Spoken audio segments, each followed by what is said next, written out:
कि 40 हिंदू कत्ल किए जाएंगे, 50 हिंदू डर की वजह से धर्म परिवर्तन करेंगे, 50 हिंदू धर्म परिवर्तन करेंगे और इस्लाम में जाएंगे। ना वो क्रिश्चियनिटी में जाएंगे, ना वो बौद्ध बनेंगे, कुछ नहीं बनेंगे, वो मुसलमान बनेंगे। और यहाँ जिहादियों की सबसे बड़ी ताकत जो पूरी दुनिया में है वो है दारुल उलूम देवबंद।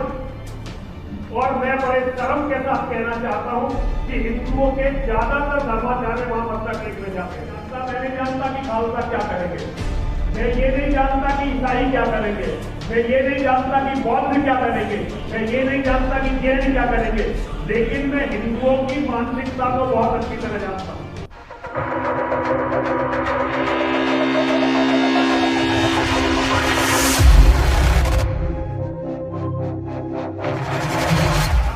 लेकिन मैं बस समस्या को बताकर अपना स्थान लूंगा। समस्या को हम लोग अभी समझ नहीं रहे हैं कि समस्या क्या है। समस्या ये है कि भारत सरकार, चाहे किसी की भी सरकार नहीं हो, उन्होंने हमसे ओरिजिनल जनसंख्या का जो डाटा है वो छिपाया है।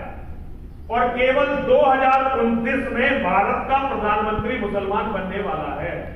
केवल 2029 में भारत का प्रधानमंत्री मुसलमान बनने वाला है। और चलिए कि अगर मैं बहुत गलत भी निकला आचार्य जी, बहुत गलत निकला, तो ये काम 34 में तो कोई धरती की ताकत रोक नहीं सकती। धरती की कोई भी ताकत 2034 में, वैसे तो इसकी संभावना भी 1% मानिए, 99% तो संभावना ये है कि 2029 में भारत का प्रधानमंत्री मुसलमान होगा। और इसका सबसे बड़ा कारण यह है कि आज 10 साल से छोटे बच्चे जितने मुसलमानों में हैं, बाकी सारी कम्युनिटी में उसके 40% भी नहीं है। बाकी सारी कम्युनिटी जिसमें हिंदू भी हैं, ईसाई भी हैं, जैन भी हैं, बौद्ध भी हैं, सिख भी हैं, इनके सबके घर खाली हो चुके हैं और मुसलमानों के घरों में भारत में अब सोने को जगह नहीं है। हो सकता है मेरी बात आपको बहुत अजीब लगती हो, और अगर किसी को मेरी बात गलत लगती है तो मैं बहुत बहुत क्षमा चाहता हूं। विशेष रूप से आचार्य जी से बहुत क्षमा चाहता हूं, क्योंकि उनकी भी जितनी भी प्रयास है वो अहिंसा की तरफ ले जाने के हैं, और मैं उनका बहुत बड़ा प्रशंसक हूं, उनकी ऊर्जा का, उनके आत्मविश्वास का। और मुझे जो बोलने का जीवन में भगवान ने आदेश दिया वो ऐसी बात है जो उनकी विचारधारा से कभी मेल नहीं खा सकती, कभी भी मेल नहीं खा सकती। लेकिन आज ये सत्य स्वीकार सभी को करना पड़ेगा। और मैं दूसरी कम्युनिटी के लोगों के बारे में नहीं जानता, मैं नहीं जानता कि खालसा क्या करेंगे, मैं ये नहीं जानता कि ईसाई क्या करेंगे, मैं ये नहीं जानता कि बौद्ध क्या करेंगे, मैं ये नहीं जानता कि जैन क्या करेंगे, लेकिन मैं हिंदुओं की मानसिकता को बहुत अच्छी तरह जानता हूं। अगर आज 100 हिंदू हैं तो आप डॉक्टर साहब इस बात को लिख के रखिए कि 40 हिंदू कत्ल किए जाएंगे, 50 हिंदू डर की वजह से धर्म परिवर्तन करेंगे, 50 हिंदू धर्म परिवर्तन करेंगे और इस्लाम में जाएंगे। ना वो क्रिश्चियनिटी में जाएंगे, ना वो बौद्ध बनेंगे, कुछ नहीं बनेंगे, वो मुसलमान बनेंगे। और 10 हिंदू बचे हुए वो पूरी दुनिया में कहीं अपने लिए, जिसमें हमारे बहुत बड़े बड़े नेता हैं, उनके हेलीकॉप्टर तैयार खड़े हुए हैं। एक बहुत बड़ा केंद्रीय मंत्री मुझे इसके बारे में डायरेक्ट बता चुके हैं कि हमारे बच्चे सबके विदेशों में सेटल हो चुके हैं। यहां वो हमें ईसाइयों से लड़ाने का काम करते हैं, अपने बच्चों को उन्होंने ईसाइयों के कंट्रियों में सेटल कर दिया है। यहां हम लड़ने के लिए छोड़ रखते हैं, आपस में लड़ने के लिए। लेकिन इसमें दो बहुत गंभीर खतरा है। अगर भारत इस्लामिक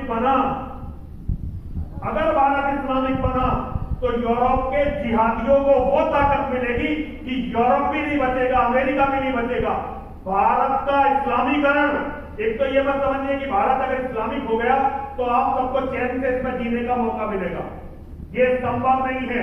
भारत के इस्लामीकरण के बाद भारत अफगानिस्तान बनेगा, भारत पाकिस्तान बनेगा, भारत सीरिया बनेगा, भारत लेबनान बनेगा, और यहाँ फिर सारे मुसलमान आपस में लड़ेंगे। और यहाँ जिहादियों की सबसे बड़ी ताकत जो पूरी दुनिया में है वो है दारुल उलूम देवबंद। और मैं बड़े शर्म के साथ कहना चाहता हूं कि हिंदुओं के ज्यादातर धर्माचार्य वहां मत्था टेकने जाते हैं, ज्यादातर धर्माचार्य वहां मत्था टेक चुके हैं। हिंदू कम्युनिटी से मुझे अभी ये उम्मीद नहीं है कि हिंदू कम्युनिटी लड़ने के लिए तैयार होगी, लेकिन ये जितना मेरा देश है उतना ही फादर पीटर का भी है, उतना ही ये देश आचार्य लोकेश मुनि का भी है, उतना ही मालेकर जी का भी है। मुझे नहीं पता कि मालेकर जी का इसके बारे में क्या विचार होगा, लेकिन मैं ये समझता हूं कि भारत का इस्लामीकरण दुनिया के लाखों साल के इतिहास की सबसे बुरी घटना होगी, जिसके परिणामों को भुगतने के लिए हो सकता है कि मैं तब तक ना रहूं, क्योंकि 300 करोड़ का इनाम जिहादियों ने मेरे सिर पर रखा है और भारत की लोकप्रिय सरकार वो मुझे कुछ भी सुरक्षा देने में सक्षम नहीं है। यहां हमारे यहां 90%, 95% लोग वही हैं और वो किसी का भी शिकार तारीख बता के कर देते हैं। डॉक्टर तारीख बता के उन्होंने अभी हमारे एक भाई को मारा, बीएस तोमर, वो भाजपा के मंडल अध्यक्ष थे, डॉक्टर बीएस तोमर। लेकिन खैर मैं अपनी छोटी बातों से आप लोगों को परेशान नहीं करना चाहता। तो मेरा निवेदन ये है, जैसे अगर फादर पीटर मेरी बात से सहमत हो, मालेकर जी मेरी बात से सहमत हो, आचार्य जी मेरी बात से नाराज होते हुए भी कभी ना कभी सहमत जरूर होंगे, क्योंकि मैं तो पैर पकड़ूंगा, पकड़े रखूंगा, छोड़ूंगा नहीं और अपनी बात कहता रहूंगा। और कर्नल साहब का गाइडेंस हमें मिले तो आज हमें पूरी दुनिया के धर्माचार्यों का सम्मेलन बुलाना चाहिए। पूरी दुनिया के धर्माचार्यों का हमें वेटिकन जाना चाहिए। हमारा एक प्रतिनिधिमंडल वेटिकन जाए, वहां पोप से बात करे कि हिज हाइनेस आज हम इतनी बड़ी समस्या में हैं और यह समस्या कल वेटिकन भी पहुंचेगी। हमारा एक प्रतिनिधिमंडल इजराइल जाए, इजराइल के यहूदियों को बताए कि भारत यदि इस्लामिक हुआ और कल तुम्हें फिर पलायन करना पड़ा तो बताओ कौन सी जगह जाओगे जहां तुम्हें सम्मान के साथ रखा जाएगा। हमारा प्रतिनिधिमंडल लंदन जाए, लंदन जाकर लोगों को बताए कि हमारे साथ ये होने वाला है, हमारे साथ ये आज हो जाएगा और तुम्हारे साथ ये कल होगा, क्योंकि पूरा यूरोप मुसलमानों की आबादी से घिरता जा रहा है। मैं नरूला साहब से निवेदन करना चाहता हूं कि वो अमृतसर जाएं, लोंगोवाल साहब से बात करें और उन्हें बताएं कि आज हो सकता है कि उन्हें यह लगता हो कि हिंदू इमीडिएट दुश्मन है, लेकिन हमसे कभी किसी के अस्तित्व को खतरा नहीं हुआ। दुनिया में हमने कभी किसी को इसलिए नहीं मारा कि उसका दूसरा विश्वास था। कुछ गलतफहमियां हुई होंगी, लेकिन भाइयों के झगड़े हर जगह होते हैं। दुनिया में ऐसी कोई जगह नहीं है जहां कोई झगड़ा नहीं होगा, लेकिन हिंदुओं ने किसी को भी उसके धार्मिक विश्वास के लिए नहीं मारा। मैं अनुरोध करना चाहता हूं आप सभी से, अपने बच्चों के भविष्य के लिए, पूरी मानवता के लिए उस राक्षस से, और अभी मर्चेंट साहब कह रहे थे कि किसी भी धर्म की किताब में ये नहीं लिखा। मर्चेंट साहब मैं बहुत क्षमा चाहता हूं, आपने शायद कुरान को अच्छी तरह नहीं पढ़ा है। मैं तो इसके मामले में चुनौती देना चाहता हूं इस्लामिक धर्मगुरुओं को। मैं उन्हें उनके इतिहास का बताना चाहता हूं कि कितना निर्दोषों का खून बहाया गया है। आज हमने सबने, आज ईसाइयों ने अमेरिका में देखिए, हम सबने सहअस्तित्व में रहना सीख लिया है, और अगर नहीं सीखा है तो हम भविष्य में सीख सकते हैं। लेकिन अगर ये लोग बढ़ गए और भारत इस्लामिक हुआ तो इसके परिणामों का चिंतन करना शुरू करिए। और मैं एक बात बताना चाहता हूं, मैं अपने धर्मगुरुओं से भी बताना चाहता हूं, हम बातों में कुछ भी कह लें, लेकिन हिंदू कम्युनिटी इस्लाम के सामने टिक पाएगी ऐसा अभी तक नहीं दिखाई दे रहा, ऐसा अभी तक नहीं दिखाई दे रहा। और लेकिन यही कम्युनिटी जब इस्लाम में चली जाएगी और ये 50 करोड़ लोग जब मुसलमान बन जाएंगे तो ये दुनिया का इतना बड़ा खतरा होंगे कि दुनिया ने उसकी कल्पना नहीं की होगी। आज इस्लाम सऊदी अरब से नहीं चलता, ये बातें भारत में कोई कहने वाला नहीं है, लेकिन ये अमेरिका की पार्लियामेंट में ये बातें उठ चुकी हैं। आज भारत सऊदी अरब से नहीं चलता, आज इस्लाम दारुल उलूम देवबंद से चलता है। मैं अगर कुछ गलत बोला हूं तो मैं आप सभी से क्षमा चाहता हूं। मैं किसी का दिल दुखाने के लिए नहीं बैठा, मैं मित्रता के नए रास्ते खोलना चाहता हूं। मैं ये चाहता हूं कि सबके बच्चे यहां सम्मान के साथ रहें, सबके बच्चे यहां अधिकार के साथ रहें, लेकिन मेरी बेटी का भी अधिकार, मेरे बेटे का भी अधिकार उतना ही होना चाहिए जितना किसी दूसरे के बेटे और बेटियों का अधिकार है। आज भारत दुनिया में उस जगह खड़ा हुआ है। अगर हम लोगों को, अगर ये भारत पर ध्यान दुनिया ने नहीं दिया, और मैं कर्नल साहब से अनुरोध करता हूं, कर्नल साहब आप हर तरह से सक्षम हैं, अगले महीने आप एक टूर करिए और हमारा ये संदेश लेकर सबसे पहले वेटिकन जाइए, फिर इजराइल जाइए।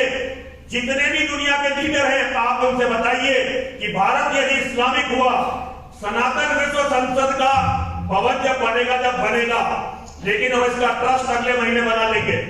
और कर्नल साहब मेरा अनुरोध आपसे इतना रहेगा कि आप हमारी पीड़ा को, मैं तो जा नहीं सकता क्योंकि मेरे पास तो पासपोर्ट अब रहा नहीं और पासपोर्ट मुझे मिलेगा भी नहीं। भारत में केवल मैं इस्लामिक जिहाद के खिलाफ बोला हूं, इसलिए भारत की सारी सरकारों ने मेरे पासपोर्ट जब्त करके 32 बार मुझे जेल में रखा है।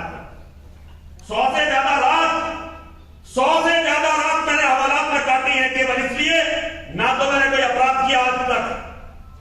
डॉक्टर साहब आप इतने दिनों से गाजियाबाद में रह रहे हैं, आपने किसी अपराध के बारे में मेरा सुना नहीं होगा, लेकिन क्योंकि मैं इस्लाम के जिहाद पर बोलता रहा हूं, 32 बार जेल में रहा, पासपोर्ट जब्त है, 100 से ज्यादा जेल में, 100 से ज्यादा बार हवालात में रहा हूं और अब बहुत जल्दी मारा जाऊंगा।